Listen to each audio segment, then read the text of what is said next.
Assalamualaikum warahmatullahi wabarakatuh. Kita lanjutkan ke gerak parabola bagian yang kedua, ya.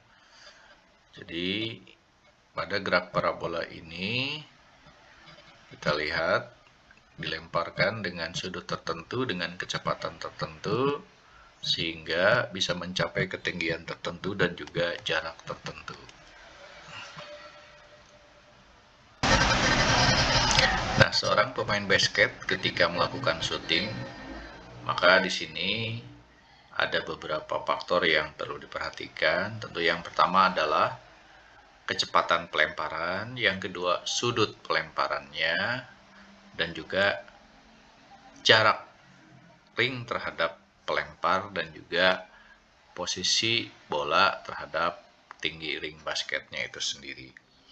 Nah, jadi kalau kita analisis di sini, ya, jadi dari gambar ini kita bisa lihat bahwa ketika sebuah bola dilemparkan membentuk sudut tertentu dengan kecepatan awal V0, maka bisa kita uraikan dalam komponen sumbu X-nya adalah V0 X dan dalam komponen sumbu Y-nya adalah V0 Y, begitu ya. Nah, mari kita lihat penurunannya seperti ini untuk gerak parabola itu. Jadi pada sumbu X, mengingatkan kembali, itu adalah GLB dalam arah horizontal memiliki kecepatan tetap. Jadi V0 X sama dengan X per T, jadi X-nya akan sama dengan V0 X kali T. Kemudian dalam komponen sumbu Y, GLBB dalam arah vertikal, VY sama dengan V0 Y plus minus GT, dan PY kuadrat, V0 Y kuadrat plus minus 2GH, dan H-nya V0 Y plus minus setengah GT kuadrat. Ingat, plus itu kalau dipercepat, berarti gerakannya kalau ke bawah searah dengan gravitasi, berarti apabila diperlambat, berarti gerakannya ke atas, ya, melawan gravitasi.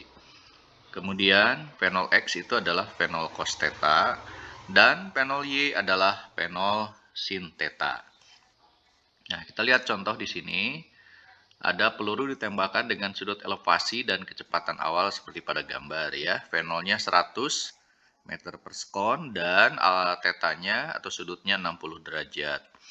Pertanyaannya, jarak horizontal pada ketinggian yang sama ketika peluru ditembakkan dalam kurung R di situ ya adalah berapa? Kalau sin 60-nya 0,87 dan G-nya 10 meter per sekon kuadrat. Nah, baik. Pertama, kita lihat pada sumbu Y, kita gunakan VY, V0 Y, min GT. Kenapa? Karena ini gerakannya ke atas. Lalu ketika di titik tertinggi, dalam arah sumbu Y itu kecepatannya 0, ya. Jadi, kita bisa tuliskan seperti ini. Nah, jadi VY-nya 0, V0-nya 100, tadi sin 60-nya 0,87, G-nya 10 kali T. Maka dari sini kita dapatkan nilai T-nya, yaitu 8,7 detik. Nah, itu adalah waktu yang diperlukan di sini sampai ke titik tertinggi. Yang ditanya adalah R, berarti ini jarak terjauh dalam arah horizontal dari ketinggian yang sama. Maka berarti waktunya kalau ini tadi T, maka ini ke sini jadi 2T, tambah ini ya, T, ini juga sama T, jadi totalnya 2T. Maka berarti dalam arah sumbu X, R itu sama dengan V0 X kali 2T. Jadi kenapa 2T? Karena waktunya 2 kali mencapai titik tertinggi ya. Tinggal dimasukkan ini V0 cos 60 derajat kali 2T.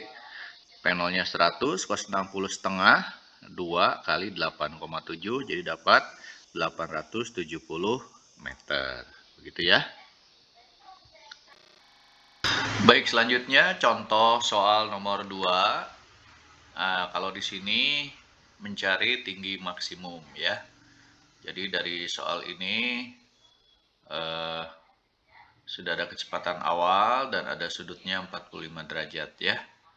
Nah, jadi pertama kita cari dulu berapa waktu untuk mencapai titik tertinggi, baru dicari tinggi maksimumnya ya. Nah, jadi yang pertama dengan menggunakan VY sama dengan V0Y min GT, kita ingat di titik tertinggi VY-nya 0 ya. Nah, P0 sin 45 min GT, kita masukkan V-nya 0, V0-nya 20 akar 2, sin 45 setengah akar 2 min 10 kali T. Maka kita peroleh nilai T-nya, yaitu 2 detik. Nah, tinggal kita masukkan H sama dengan V0 YT min setengah GT kuadrat. Nah, tinggal dimasukkan nilai T-nya dan V0 Y-nya ya. Jadi ini 20 akar 2 kali setengah akar 2 sin 45 tadi ya. Kali 2 min setengah G kali 10 kuadrat. Jadi diperoleh setengah kali 10 kali 2 kuadrat. Maka dapatlah nilai H-nya sama dengan 20 meter. Baiklah, untuk contoh soal nomor 2 ini, kita mau menentukan tinggi maksimum. Ya, di sini diketahui sudutnya dan kecepatan awalnya. Langkah pertama mencari waktu untuk mencapai titik tertinggi ya. Baru kemudian setelah itu cari tinggi maksimum. Nah, kita gunakan persamaan VY, V0Y min GT atau P0Y-nya diganti dengan P0 sin 45. Nah, di titik tertinggi VY-nya adalah 0. P0-nya 20 akar 2 kali setengah akar 2 min 10 kali T. Maka kita peroleh nilai T-nya adalah 2 detik. Lalu masukkan ke rumus H. Ya, P0YT min setengah GT kuadrat. P0Y-nya P0 sin 45. Sin 45 setengah akar 2 juga sama. Nah, maka diperoleh nilai H-nya adalah 20 meter. Kemudian nomor 3, kita mau menentukan posisi sebuah peluru ya pada detik pertama. Diketahui kecepatan awal 60 dan sudut elevasi 53 derajat.